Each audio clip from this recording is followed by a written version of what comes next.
Voilà. Alors, Boker Tov et Chodesh Tov. C'est notre dernier cours sur cette série, sur la série de la prière et la série de la Hamida. J'aimerais vraiment commencer par vous féliciter parce que voilà, on est le 7 juillet, on avait commencé le 7 janvier exactement. Donc ça fait 6 mois, on a fait 6 mois d'études et vous avez été très régulière et vous avez été très participative. Et voilà, je suis très émue. Bon, je suis émotive, bon, vous avez compris. Mais voilà, vraiment, vous m'avez énormément apporté. En plus de ça, il y en a qui m'ont envoyé des messages pour me dire, pour me remercier parce que maintenant, elles prient différemment et ça me touche énormément. Et je peux vous dire que moi aussi, maintenant, je prie différemment. Et j'ai même pris sur moi de faire Khazara, de revoir les cours, enfin, pas les entendre parce que j'aime pas m'entendre, mais de reprendre toutes mes notes cet été et de tout revoir au propre. Et vraiment, je vous invite à faire Khazara. Ça veut dire vraiment à réécouter. On se rend pas compte, en fait. Ça fait pas longtemps, moi, que j'ai pris conscience à quel point, en fait, de réécouter les cours, ça ouvrait encore des nouvelles perspectives, ça mettait toutes nos connaissances en relief, ça ouvrait des nouveaux canaux de compréhension. Voilà, vraiment, je vous invite à le faire, surtout que voilà, le séminaire du dimanche va faire une petite pause jusqu'à après les fêtes, Bezrat Hachem. Je vous prévois quelque chose de sympathique pour l'année prochaine qui va sûrement d'ailleurs nous occuper toute l'année, vous verrez. Voilà, n'hésitez pas à revoir, n'hésitez pas à faire Khazara. Et vraiment, encore une fois, je vous félicite, je suis impressionnée. Très souvent, quand j'arrive, je donne cours, que ce soit en Zoom ou en présentiel, je dis toujours que si c'était pas moi qui donnais cours, j'aurais pas eu la force de me lever ce matin ou j'aurais pas eu la force de venir. C'est vous, en fait, les vrais héroïnes. Moi, je me suis engagée, donc je suis là, mais vous étiez, voilà, ça vient de vous. Et vraiment, qu'Akadosh Baruch Hu, il vous bénisse et qu'il exauce toutes vos filotes et vraiment, il vous récompense, Bezrat Hashem, au centuple, vous et tous vos proches. Alors, on va faire un coup de turbo, je vous avoue, pour ce dernier cours. Je ne peux pas m'engager à ce qu'il dure 1 heure précisément, comme je le fais d'habitude. Ça va peut-être déborder, donc vous m'excuserez en avance. Mais j'aimerais vraiment qu'on termine. Voilà, on aura fait plus de 20 cours. Et je ne sais pas si vous avez remarqué, mais j'ai quand même accéléré à partir de la moitié du séminaire parce que voilà, je voulais vraiment que vous ressortiez avec des choses précises et des choses concrètes. Voilà, des choses concrètes auxquelles penser au moment de faire votre fila. Voilà, dans ce même rythme, alors on va, Bezrat Hachem, conclure aujourd'hui. Alors on va conclure déjà avec la 16e bénédiction, d'accord? Donc, c'est celle de l'acceptation de la prière. Shema Kolenu Hachem Elokeinu. Alors, c'est écoute notre voix, Hachem notre Père, Av Arachaman, notre Père miséricordieux. Alors, euh, on va expliquer un petit peu ce que ça signifie. Excusez-moi. Oh, pardonnez-moi. Voilà. Comme je vous disais, en fait, à ce moment-là, on a une nouvelle prière très curieuse qui est que Hachem accepte notre prière. C'est-à-dire, on a prié, prié, prié, on arrive pratiquement à la fin. Et là, on a la nouvelle prière qui est accepte notre prière. Vekabel berachamim ou veratson et tefilatenu. Agrée notre prière avec miséricorde et bienveillance.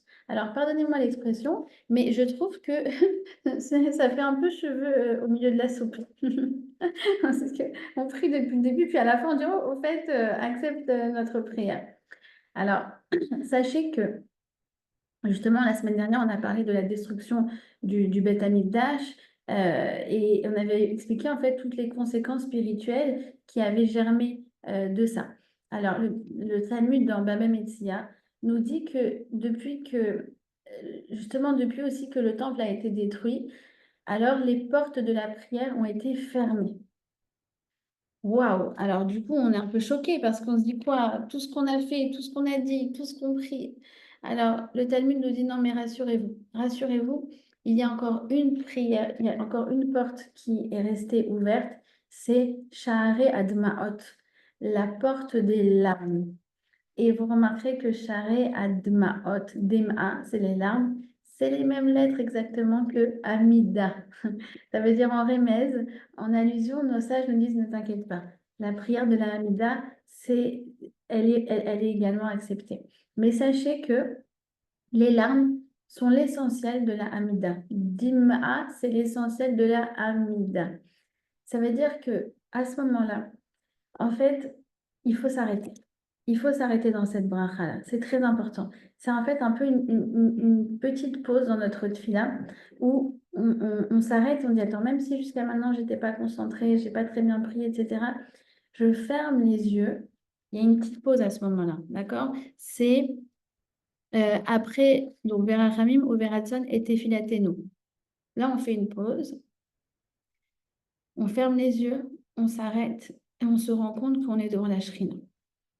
C'est le summum en fait de l'Amida. Je vous ai déjà expliqué que l'Amida, en fait, la prière, c'est comme une ascension, une ascension, une ascension. Là, on est au sommet. C'est le sommet, c'est l'Amida. Après, ça redescend. Alors, comme il dit Gad Elmaleh, qui revienne vite à lui-même, le pic du sommet de la montagne. Vous vous rappelez, le chef de M. Seguin, c'est le sommet du pic de la montagne. C'est ce moment-là. C'est vraiment le summum du summum de la tfila. Il faut s'arrêter. Et ça fait, à ce moment-là, on peut pleurer. Ça fait du bien de pleurer. Et vous savez, on a vu dans la paracha il y a 2 semaines que Akadosh Baruch Hu n'apprécie pas quand on pleurniche. D'accord? Donc, quand on a parlé du fait que les explorateurs avaient fait pleurer tous les bénis Israël dans le désert, en les dissuadant de monter en Eretz Israël. Alors, vous savez qu'on paye encore le prix de cette nuit de pleurs. Parce que ça s'appelle Bechi Shalchinam, ça s'appelle des pleurs pour rien, pleurniche, on pleurniche. Alors, à l'inverse, il y a le pleur constructif et positif. Et il est là. Pleur, ça se dit en hébreu Bechi. Alors, quand par exemple une amie, elle vous dit ah, tu sais, achète ce livre, il est trop beau, il m'a fait pleurer. C'est un peu bizarre, on dit, mais attends, ça te fait pleurer, moi je ne veux surtout pas l'acheter ce livre. Je ne suis pas maso.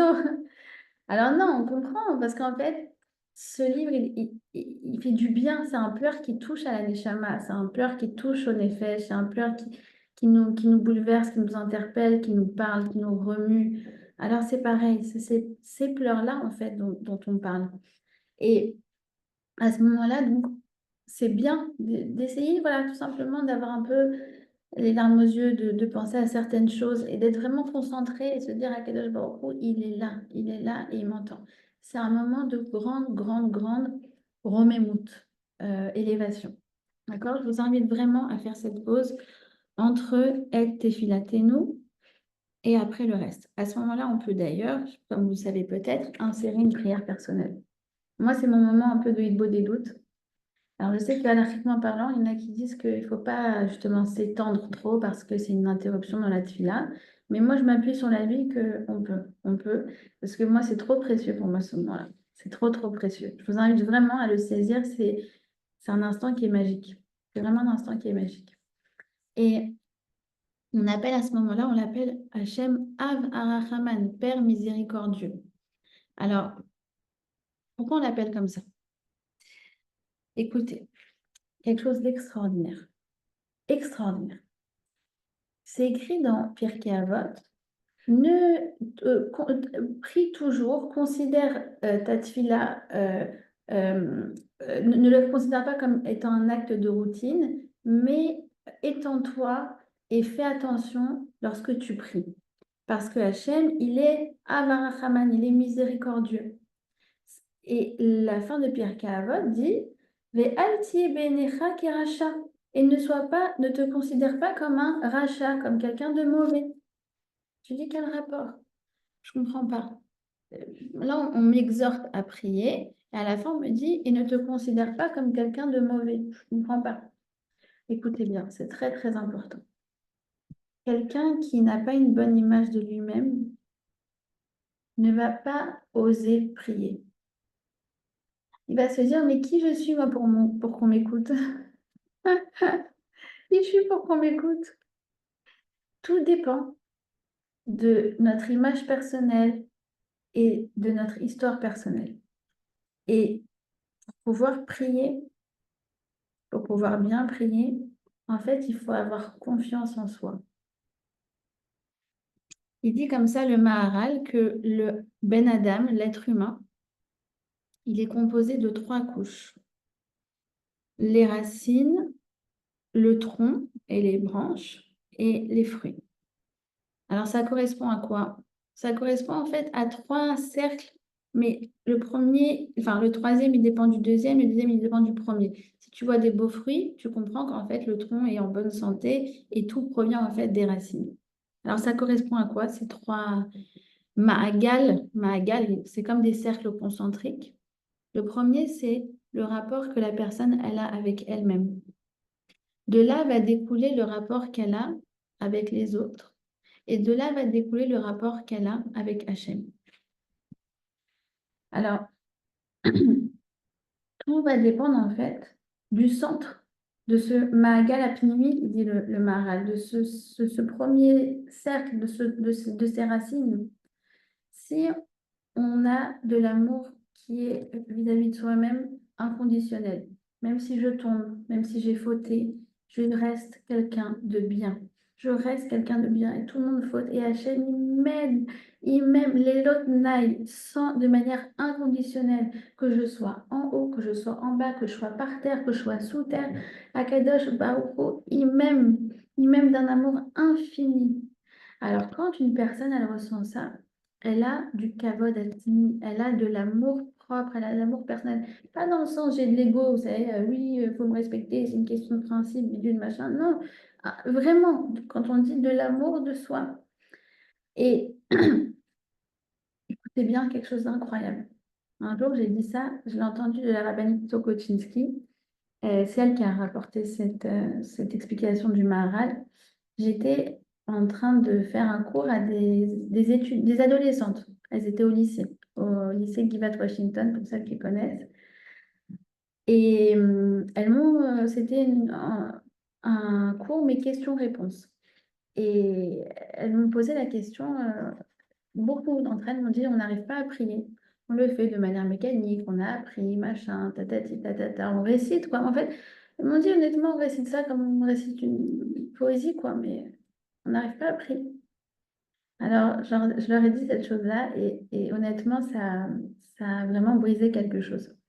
Je leur ai dit, je ne connais pas votre histoire, mais sachez que moi, ce que j'ai appris, c'est que très souvent, quand dans l'enfance, on n'a pas été écouté, vous savez, à la table de Shabbat, à la table du dîner, il y avait la télé en fond, c'était beaucoup plus intéressant les actualités que ce que la petite elle avait à dire.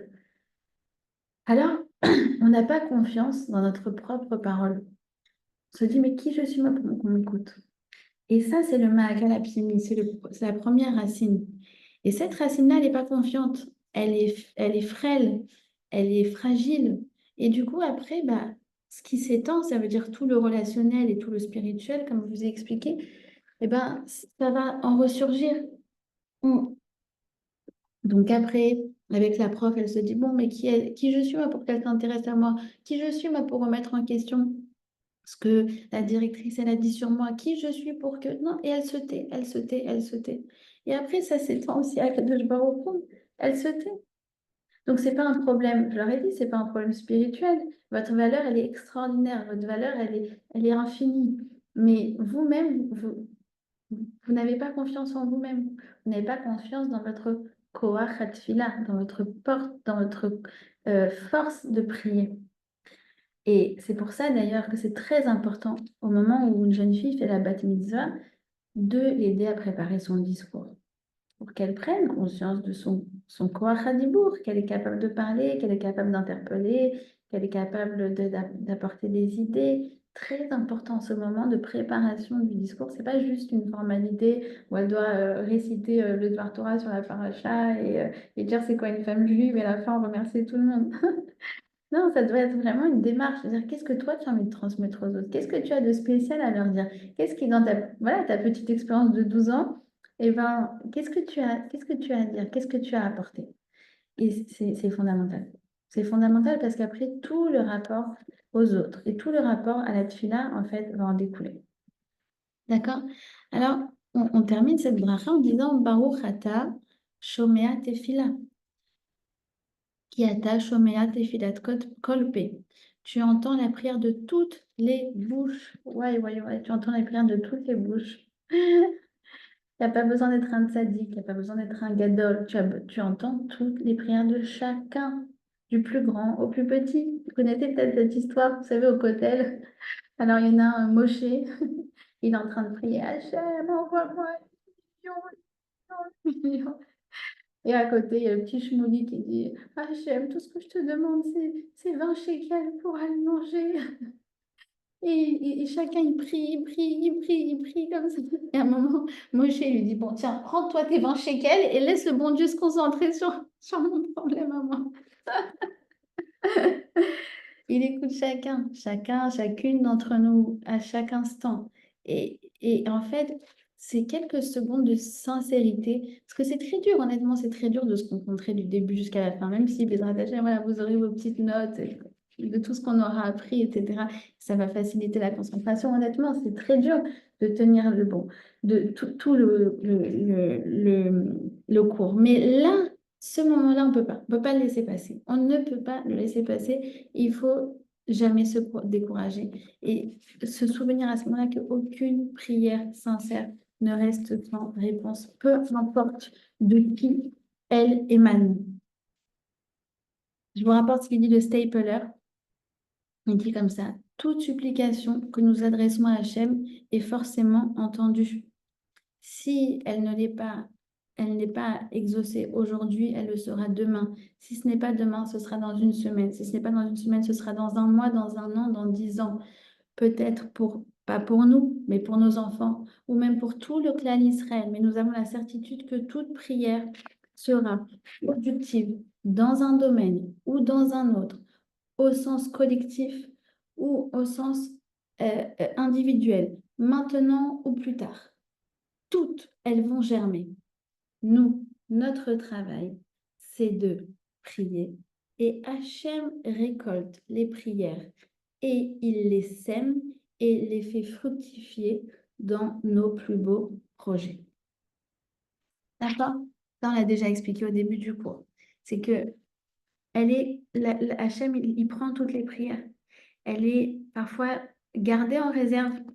On avait déjà expliqué avec les intérêts qui font fructifier d'année en année pour des circonstances où cette fois-ci, cette prière, elle sera beaucoup plus nécessaire que pour l'objectif premier pour lequel on avait prié à la base. Vous vous rappelez de ça? On avait déjà expliqué. On avait déjà expliqué que le résultat ne vient pas forcément là où on l'a attendu. Parce que Hachem, il fait des placements. Il prend ta prière, ton mot, ta syllabe, ton cœur, ta larme, tout, il prend et il investit. Et il va mettre ce placement au meilleur endroit, mieux que ce que nous on pense. Donc il n'y a aucune inutilité. Ça sert, rien ne se perd. Tout est placé et le résultat, il va venir. On ne sait pas, parfois on ne voit pas, on ne sait pas où il est allé, mais c'est sûr qu'il a été placé et qu'il a porté ou qu'il va porter ses fruits à un moment ou à un autre. Et le but du juif, c'est de ne jamais, jamais, jamais, jamais se décourager, de faire confiance à Hachem, de ne jamais s'arrêter et avoir confiance qu'il place nos prières à l'endroit qui est le mieux. Si on ne prie pas, on avait déjà expliqué ça, qu'on ressemble au bébé qui arrête de téter chez sa mère. Alors, elle veut donner, elle veut, mais ça se tarit. Ça se tarit. Donc, nous, on remue les lettres et les lèvres. Il avait dit, comme le Harizal, il avait dit, on remue les lettres comme le bébé, il tète chez sa mère pour faire descendre le shefa dans ce monde. Euh, je vous rapporte une petite histoire qui a dans le Talmud Ta'anit. Magnifique, vraiment magnifique. J'avais entendu de la rabbinite Imam Mizrahi. Il y a un père qui avait donné à ses enfants un champ, un terrain, et qui leur avait dit, voilà, dans ce champ, vous verrez, il y aura des arbres stériles et des arbres qui sont fertiles. Prenez bien soin de vous occuper de tous les arbres. Alors, les enfants écoutent la voix du père et commencent à s'occuper de tous les arbres avec la même ferveur. Et puis en fait, tout d'un coup, enfin, au bout d'un certain moment, ils se rendent compte, ah bah celui-là, il produit des fruits, celui-là aussi, celui-là aussi. Ah, ce groupe-là, non, ce groupe-là, non, ce groupe-là, non. Et le temps passe, et le temps passe, et le temps passe. Et en fait, ils ont oublié leur engagement de s'occuper de tous les arbres.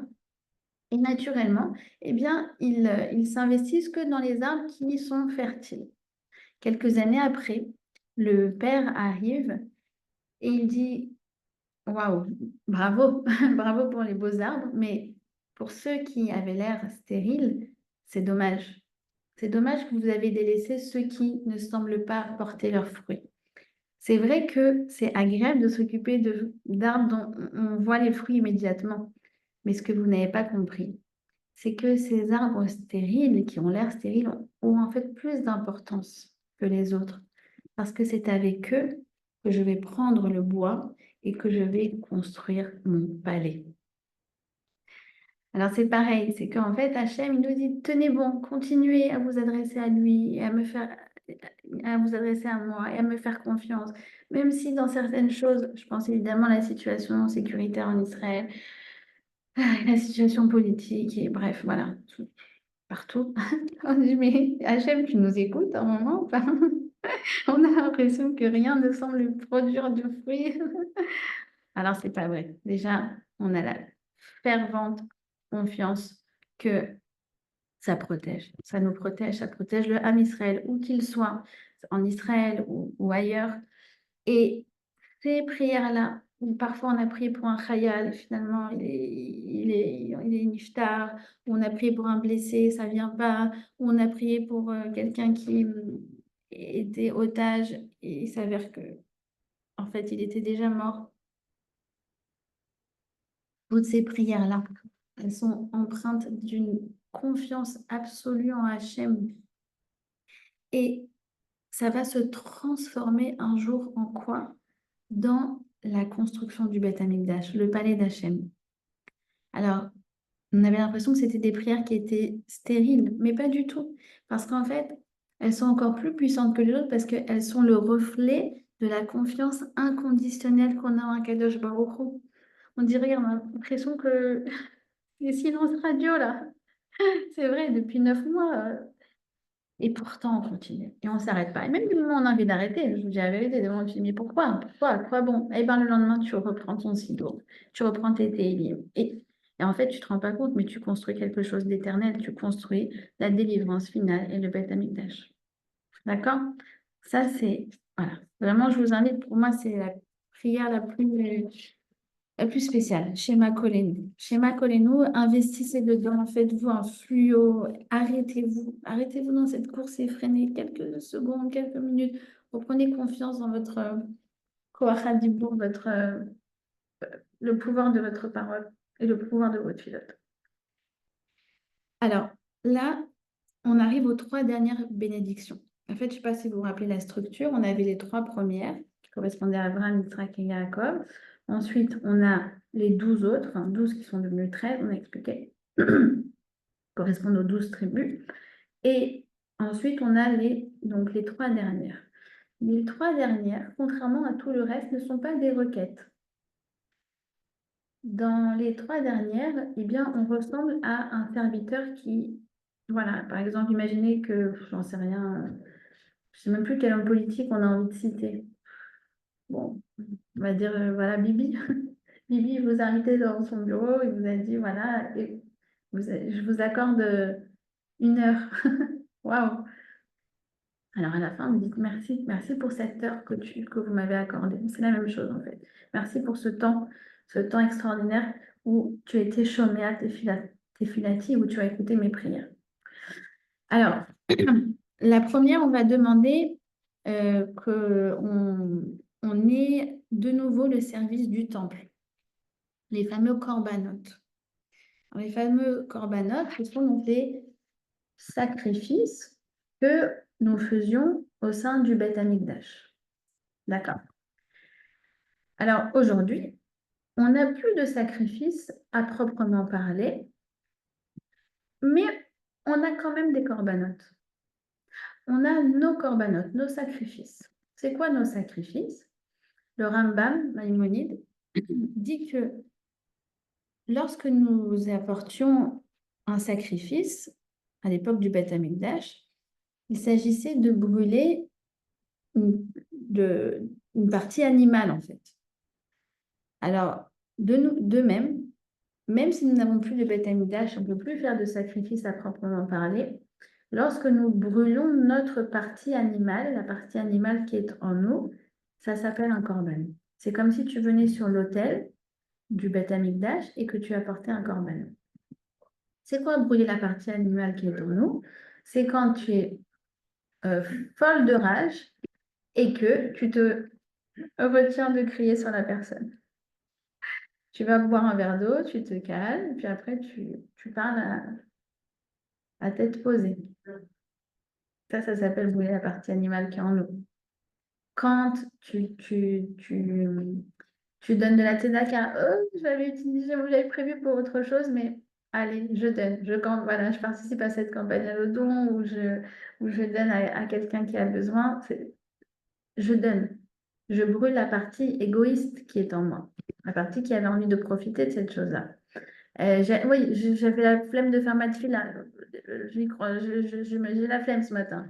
Je me lève, je prends mon sidour et je parle à Hachem. Ça s'appelle brûler la partie animale, la partie paresseuse qui est en moi. Quand tu te retiens de manger quelque chose qui a l'air délicieux, mais qui a une cache-route un peu douteuse, ça s'appelle brûler la partie animale qui est en nous, voilà. Quand tu ravales ta fierté, tu brûles ton ego. C'est toutes les fois où on s'efforce de dévoiler la bonne personne que nous sommes. Alors ça, c'est un korban. Et korban, en fait, c'est karev nun. C'est quoi karev nun? Karev, c'est rapprocher. Et nun, c'est nun Sophie, c'est la lettre la plus longue de l'alphabet. Elle va d'en haut tout en bas. Parce qu'en fait, c'est quelque chose qui me rapproche. D'abord, elle me rapproche ces fameux petits corbanes où je me suis retenue où j'ai fait un effort pour l'autre. Ma copine m'a demandé de lui apprendre un bagage supplémentaire parce que je partais en France. Alors en fait, ça me rapproche. Ça me rapproche de mon entourage. Mais surtout, ça me permet de faire la plus longue distance. Le fameux Noun, c'est ce grand trait d'union entre quoi? Entre moi et Hachem, entre moi et moi-même, entre la partie animale de moi-même et la partie divine de moi-même. Donc, on doit se souvenir que on doit apporter nos corbanotes, même si on n'a plus le Beth Amikdash, on doit apporter nos corbanotes. Parce que ce sont ces corbanotes-là, ces petits sacrifices qu'on fait au quotidien, d'accord? On en a parlé quand on a parlé de la bracha de Yitzhak, la bracha de la Gvura. Alors, ça, ce sont ces corbanotes-là qui vont nous donner le mérite, Bezrat Hashem, d'apporter les vrais corbanotes au Beth Amikdash. D'accord? Et à la fin, donc, on dit, s'il te plaît, voilà, rétablis le service et les corbanotes, etc. Et on demande à Machaz, donc on va dire, il revient, remet ta shrina à Tzion. Machazir shechinatot le Tzion. Reviens à Yerushalayim. On veut sentir avant le Beth Amikdash et sentir ta présence.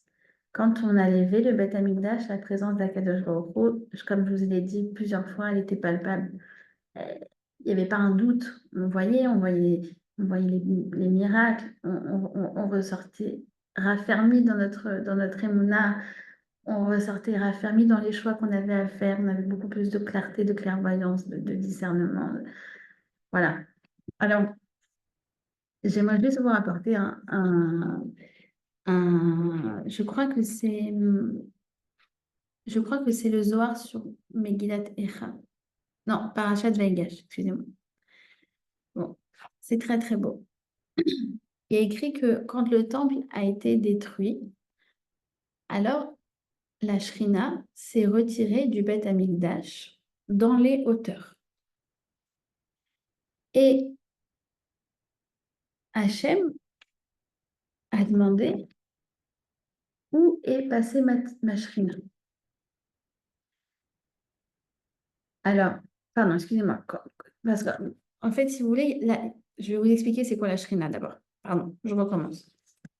La Shrina, en fait, Si vous voulez, c'est une partie d'Hachem qu'on peut magnétiser, qu'on peut attraper, avec laquelle on peut se lier. C'est une énergie qui vient se coller à nous, qu'on ressent très très fort. On peut la ressentir plus ou moins fortement, d'accord? Elle peut plus ou moins irradier cette shrina. Et elle nous donne la bracha dans tout ce qu'on réalise. Pourquoi? Parce que on l'invite dans notre vie, la shrina, et quand on l'invite, elle vient toujours avec un cadeau, et ce cadeau, ça s'appelle la bracha. La bracha, c'est ce qui nous fait réussir dans tout. Voilà, si vous voulez, en résumé, ce que c'est la bracha. Pardon, c'est ce que c'est la shrina. Et lorsque le Beth Amikdash a été détruit, la shrina est partie. Alors, il y a écrit que quand le Sanhédrin a été exilé, la Shrina n'était toujours pas là. Quand les Kohanim ont été exilés, la Shrina n'était toujours pas là. Mais par contre, lorsque les bébés et les enfants ont été exilés, ils ont quitté Yerushalayim, alors la Shrina les a accompagnés. Les a accompagnés même en galoute. Ça veut dire quoi? Ça veut dire que là où tu trouves des enfants, la Shrina se trouve également. Donc, et j'avais entendu de la rabbine Timea Mizrahi que la Shrina, elle ressemble à Janusz Korczak. Vous savez, c'est ce pédiatre qui avait un orphelinat dans le ghetto de Varsovie. Et les nazis lui avaient proposé un poste. Et il aurait été très bien loti, et il aurait sûrement survécu. Il a décidé de rester avec les enfants. Et finalement, il a décidé de les accompagner jusqu'aux chambres à gaz.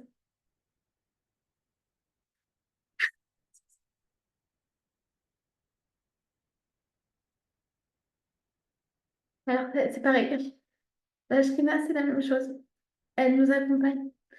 Dès lors qu'il y a des enfants qui sont théorimes, qui sont purs, dès lors qu'il y a des gens qui font des corbanotes, ça veut dire quoi des corbanotes? C'est travailler sur soi, c'est essayer de faire du bien, c'est essayer d'être généreux, c'est d'essayer d'être facile à vivre, de ne pas être égoïste, pas faire d'histoire, mais au contraire chercher à faire la paix, chercher à faire plaisir, voilà, chercher à être quelqu'un de bien et de bon. Alors la shrina, elle est là. La shrina, elle est là. D'accord? Donc c'est comme ça en fait qu'on continue de la magnétiser, c'est comme ça qu'on continue de la faire descendre, elle nous accompagne encore. C'est vrai, les plus au Beth Amikdash, mais on peut la faire descendre et on peut l'augmenter. On peut augmenter la shrina dans ce monde. D'accord?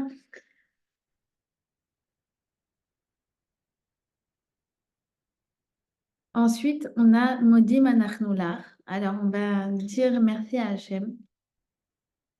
On va lui dire merci. Et alors, ça, c'est extraordinaire, cette bracha-là. Extraordinaire. Pourquoi? Parce que vous remarquerez que si vous faites la prière à la synagogue, vous faites la Hamida que vous allez dire à titre personnel, chacune pour elle-même. Et puis après, il y aura la répétition de la Hamida que l'on doit s'efforcer d'écouter. Et au moment où on dit Modim, alors là, on ne peut pas se contenter de la répétition du Shaliar Tzibour, de l'officiant, mais on a un petit texte à dire, un Modim personnel, à nous. Vous l'avez dans le Sidour.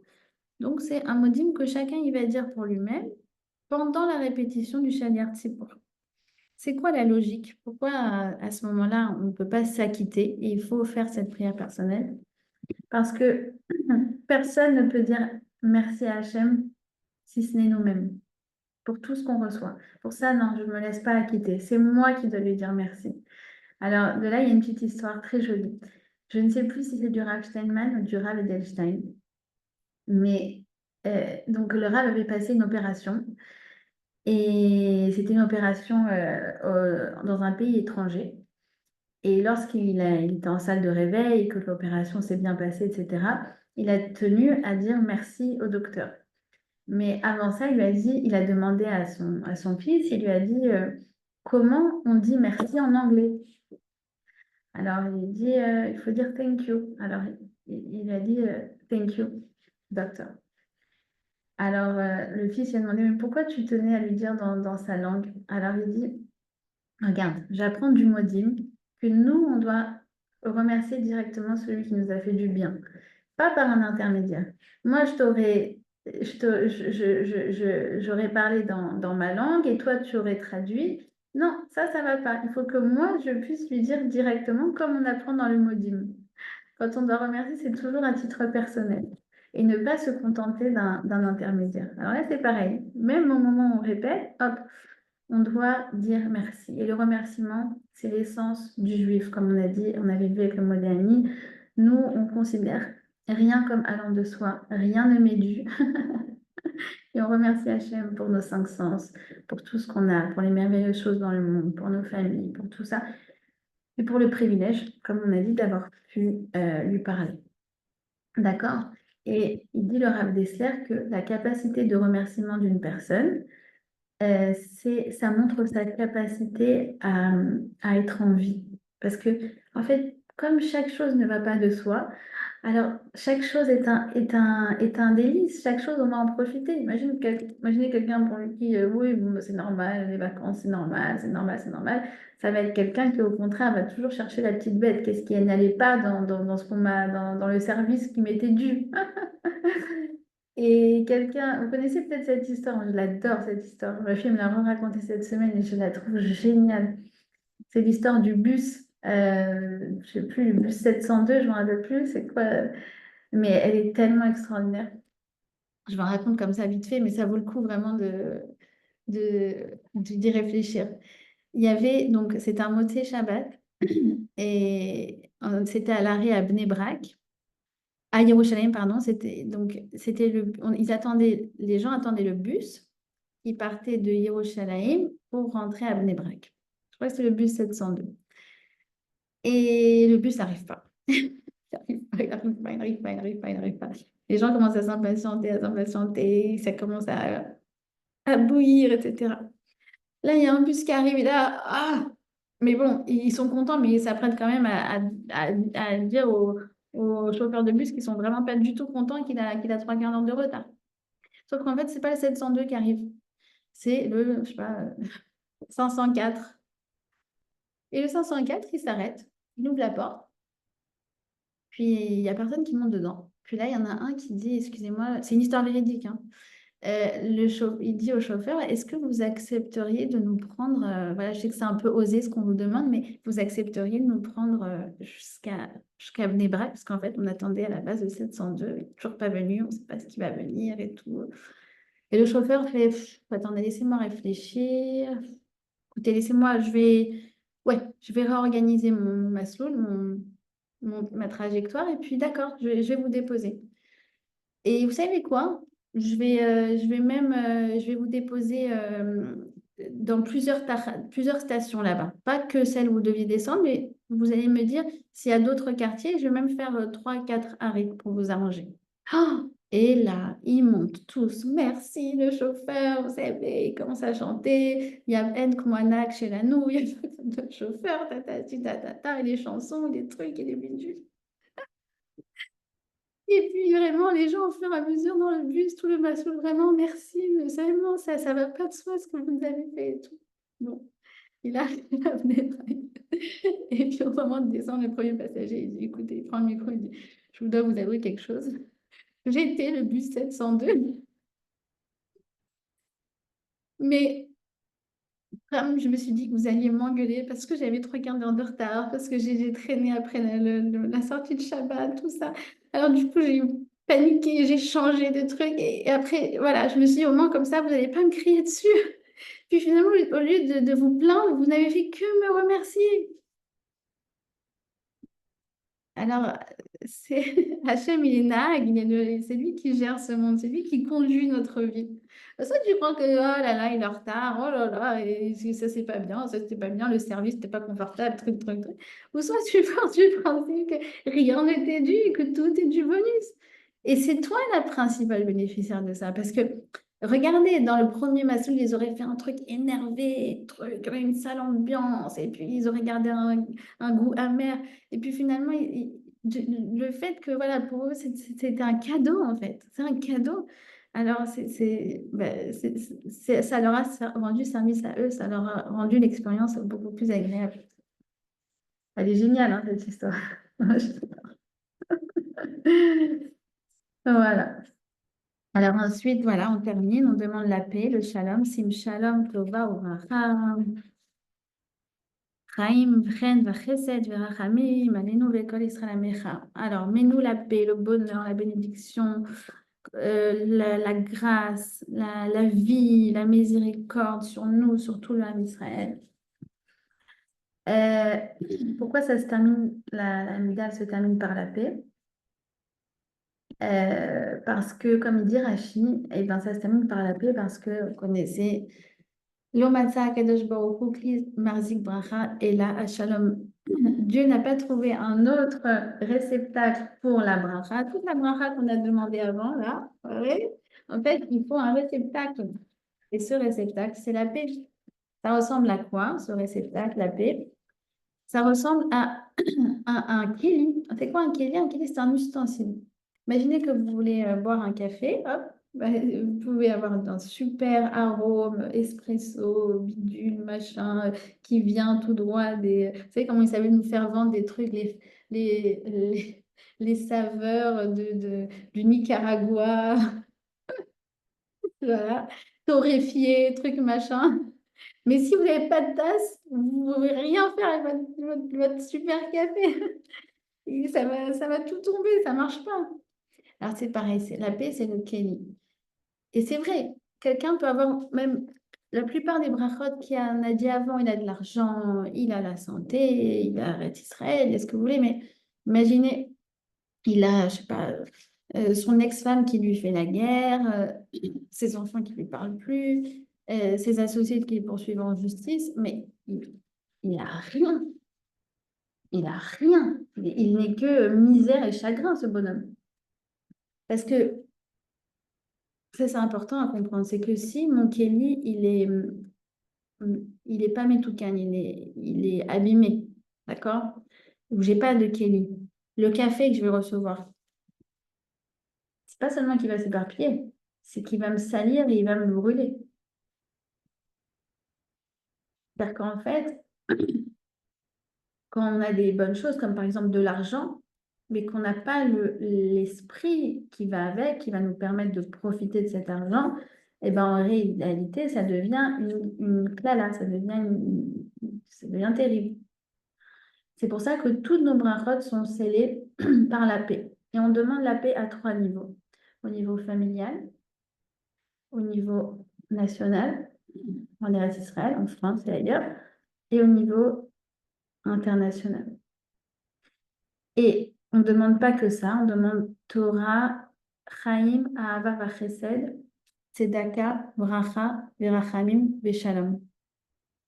7 choses qui correspondent aux 7 flammes de la Ménorah dans le Beth Amikdash qui donnaient la lumière divine au clan d'Israël et au monde. Et la paix qu'on demande, c'est aussi une paix intérieure. Ne pas être préoccupé par des problèmes d'angoisse, des huissiers de justice, des aides d'avocats, des je ne sais pas quoi. Non, on demande le Ishuvadat, la capacité d'être bien concentré, bien avec nous-mêmes. D'accord? Et aussi, on demande, en fait, c'est à la fois une demande et c'est à la fois un constat. Parce que quand on termine la Mida, on est en paix. Je ne sais pas si vous avez remarqué. En fait, comment vous dire? On avait commencé en expliquant que la prière, c'était un ensemble de requêtes. C'est comme ça qu'on avait présenté la prière. Mais en fait, au fur et à mesure qu'on prie, vous remarquerez que ça se déplace vers l'acceptation.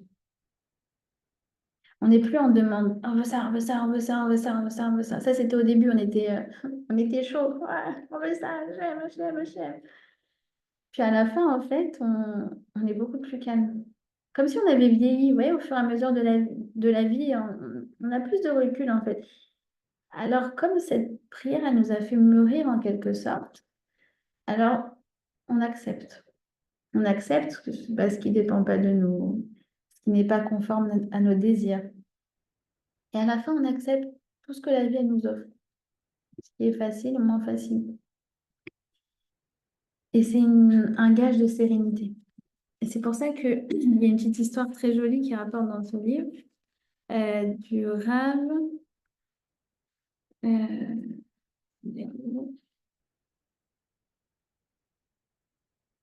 alors, je ne sais plus c'est quel Rav.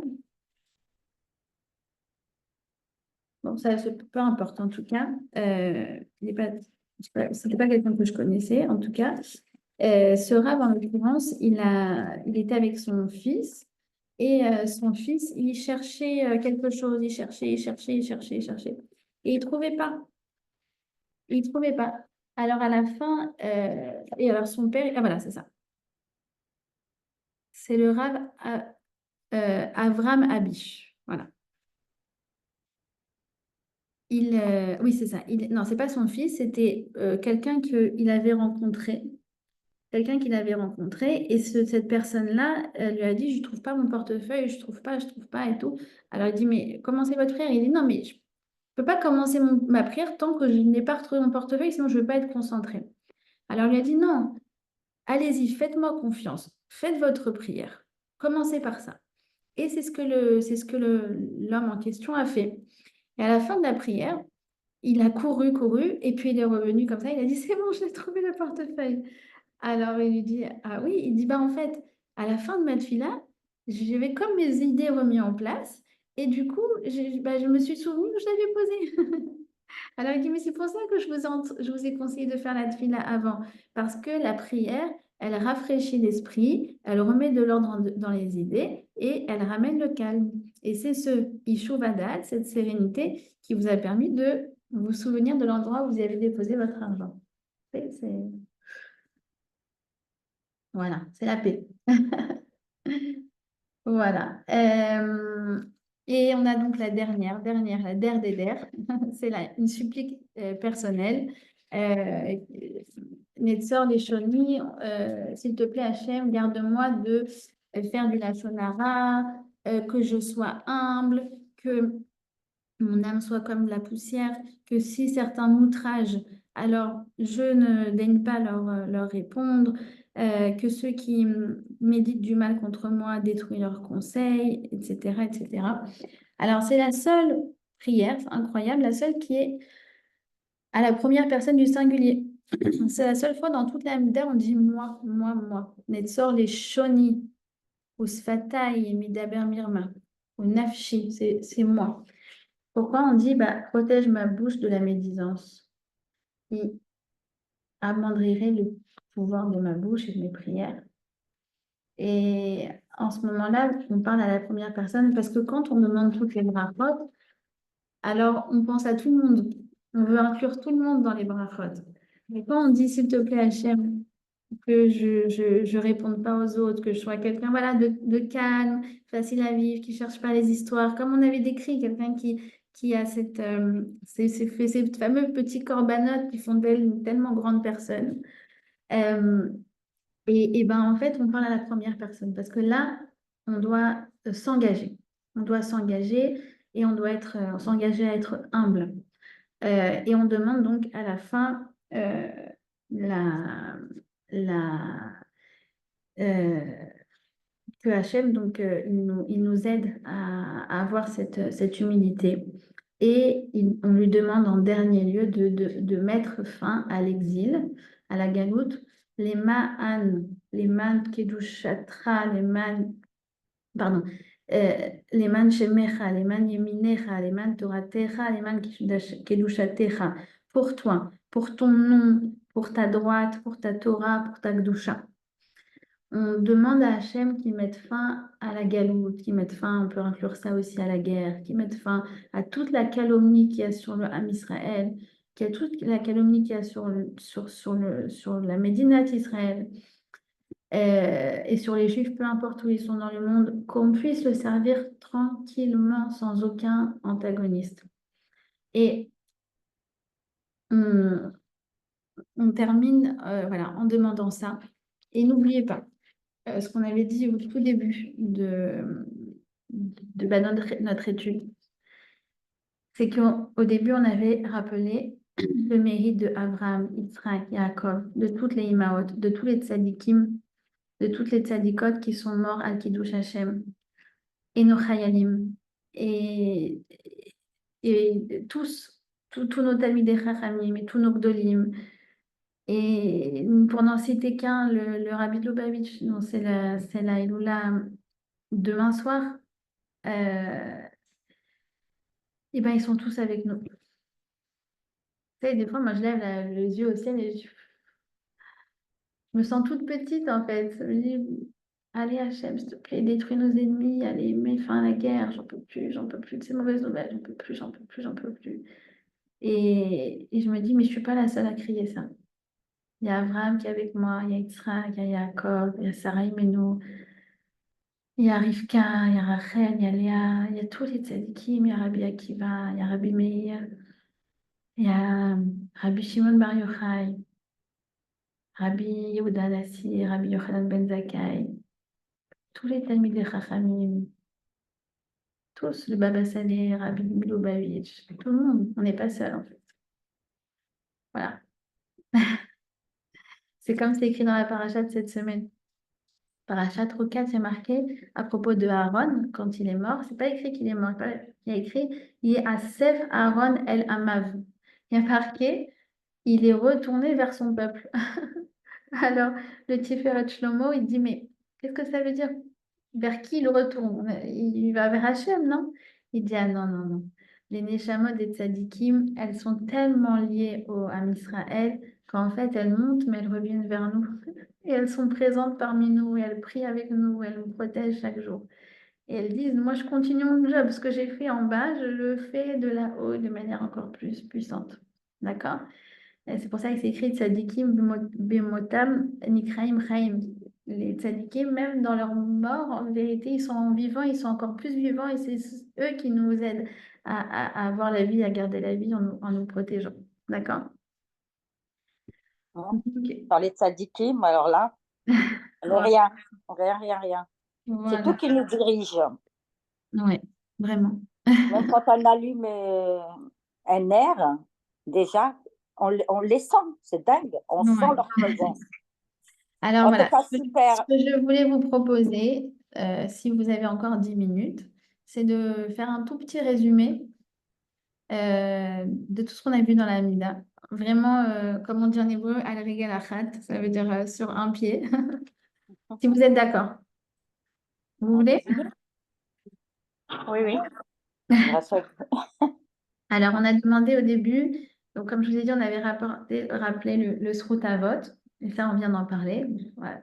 En fait, vous savez, toujours les études, je ne sais pas si vous remarquerez, quelque chose d'extraordinaire, c'est qu'en fait, c'est comme un collier de perles. On enfile toutes les perles, toutes les perles, toutes les perles. Et à la fin, toujours la dernière idée, ça, c'est la preuve que Hachem, il aime notre étude. La dernière idée, elle rejoint la première. On ferme le collier de perles, en fait. C'est le fermoir.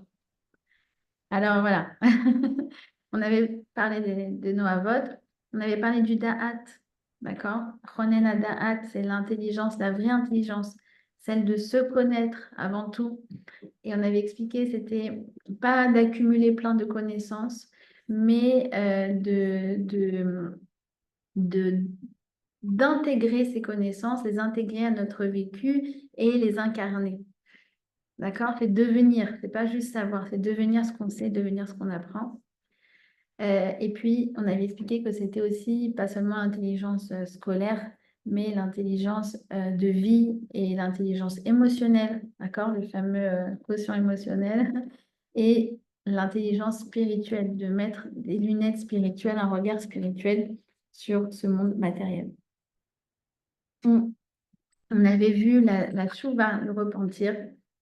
On avait vu que c'était en fait un cadeau que Hachem nous avait fait de nous réveiller à certains moments, qu'on se remette en question et qu'on aille dans la bonne direction. d'accord? Et que même quand on faute, on se souvient d'une chose. Moi, c'est quelque chose que j'ai noté dans mon sido, que même quand on faute, Hachem, il ne change rien, il continue à nous donner la bracha, à nous maintenir en vie, à tout nous donner, parce qu'il sait qu'intérieurement, on est une bonne personne et que ce qui n'allait pas, on va le rectifier. D'accord? Il a confiance en nous. Il a confiance en nous. Euh, le pardon, on avait raconté, on avait expliqué que le pardon, c'était demander pardon, mais c'était aussi pardonner. D'accord? Ça doit être un moment quand on fait slach l'anneau, quand on demande à Hachem pardon. Alors nous aussi, on fait le mida keneged mida. Quand on pardonne, alors Hachem, en retour, nous pardonne. Et on avait expliqué que pardonner, ça ne veut pas dire blanchir ce que l'autre a fait ou accepter l'inacceptable. C'est de dire, cette chose-là, c'est vrai, elle n'était pas correcte, mais Gamzou et Tova, je grandis de ça, c'était pour mon bien, et je décide malgré tout d'aller de l'avant. Et cette personne-là, elle a sûrement ses circonstances, je ne la juge pas, et je sais passer outre. D'accord? On avait expliqué que c'était pas facile le pardon, mais c'était en étapes, et qu'il fallait savoir bien respecter donc, les étapes.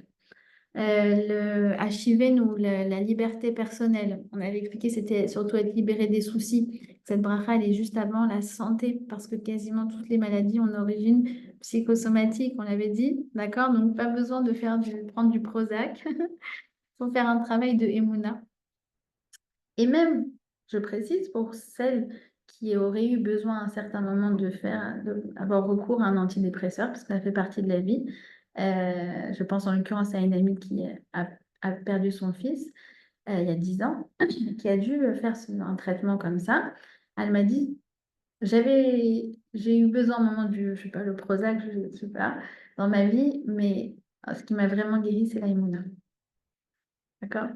La santé, on avait expliqué que on doit jouer le jeu de la santé, d'accord, sans se prendre au jeu. Ça veut dire, la Torah nous demande d'agir selon les règles de la nature, mais ne jamais mettre sa confiance dans la médecine. Et c'est ça tout l'art d'être juif, c'est de jouer le jeu de ce monde, mais tout en gardant le lien avec Akadosh Baruch Hu, et se souvenir qu'en fait, c'est lui et lui seul qui envoie la guérison. Et ce que je fais, toutes les démarches, ce ne sont que des kélis par lesquels il va donc envoyer la guérison. La prospérité, on avait expliqué que c'est la parnassa, qu'on demande une bonne parnassa, pas juste d'avoir un compte bien rempli, parce que ça n'a jamais rendu heureux qui que ce soit, mais d'avoir une bonne parnassa, ça veut dire la sérénité, être tranquille. On avait dit que c'était bien même de dépenser un peu l'argent, voilà, avoir confiance, être serein. Serein, ça c'est la vraie bracha par rapport à la parnassa. On avait parlé donc du rassemblement des exilés et que la LIA, en fait, grimpante, ce phénomène extraordinaire qui existe depuis, on va dire, 5 siècles, mais qui a pris une ampleur unique depuis un siècle, ouais, c'est un phénomène unique dans l'histoire et c'est très inspirant. Et c'est la preuve que la Géoula est en marche et se poser la question, voilà, comment nous, on peut s'inscrire par rapport à notre rapport à Eretz Israël. La justice. On avait dit que rien n'était plus frustrant qu'une justice qui n'est pas rendue. Ça peut être des innocents qui purgent des peines en prison ou à l'inverse des coupables qui sont relaxés. D'accord? Comme on avait vu avec l'affaire de Sarah Halimi. Voilà, c'est rien de plus frustrant que ça. C'est ce qu'on avait dit. Et on avait dit que ça n'avait rien à voir, le système de justice européen ou anglo-saxon. Ça s'attarde sur la forme, alors que nous, le système de Torah initial pour lequel on prie pour voilà, qu'il reprenne sa splendeur et sa force d'antan, alors c'est un système qui t'intéresse vraiment au fond du problème, pas à la forme. D'accord? Parce qu'on avait dit que, en fait, pour pouvoir avoir un procès, il ne faut pas être innocent, il faut surtout se payer un bon avocat. Et, et que quelqu'un d'innocent, même si on lui monte un dossier béton, il ne pourra pas s'en sortir. D'accord? Donc il faut prier pour se prémunir de ces choses-là de nouveau avoir un système cohérent avec l'esprit de la Torah. On avait parlé des hérétiques. Alors, comme je vous avais dit, le Balatana, il dit qu'il n'y a plus vraiment de rachat à proprement parler au sein du Ham Israël.